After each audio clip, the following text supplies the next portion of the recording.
નમસ્કાર મિત્રો. આજે 19 એપ્રિલ એટલે કે વર્લ્ડ લીવર ડે છે. તો આજે આપણે લીવર વિશે વાત કરીશું. તો લીવરની એક સામાન્ય એટલે કે કોમન પ્રોબ્લેમ કે જેને લીવર સિરોસિસ કહેવામાં આવે છે, કે જે કમનસીબે એવી બીમારી છે લીવરની કે જે રિવર્સ નથી થઈ શકતી. તો આ લીવર સિરોસિસ થવાના મુખ્ય કારણો શું છે?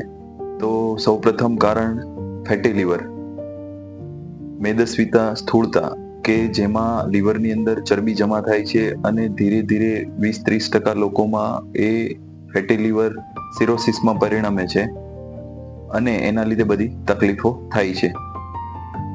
તો આ માટે આપણે શું કરી શકીએ? તો સૌપ્રથમ ફેટી લીવર માટે આપણે યોગ્ય વજન નિયંત્રિત કરવો જોઈએ, કે જેના માટે આપણે કસરત એટલે કે એક્સરસાઇઝ કરવી જોઈએ, એરોબિક્સ એક્સરસાઇઝ કરવી જોઈએ, જેમાં રનિંગ છે, સાયકલિંગ છે, સ્વિમિંગ છે, જોગિંગ છે, બ્રિસ્ક વોકિંગ છે, દિવસમાં 45 મિનિટ દરરોજ કરવી જોઈએ. બીજું કે ખોરાકમાં ફેરફાર કરવો જોઈએ. વધુ પડતો ચરબીવાળો, વધુ પડતો કાર્બોહાઈડ્રેટ વાળો એ ખોરાક બિલકુલ આપણે બંધ કરવો જોઈએ અને એના બદલે શાકભાજી, ફળ, ફ્રૂટ અને કઠોળ લેવા જોઈએ. Thank you.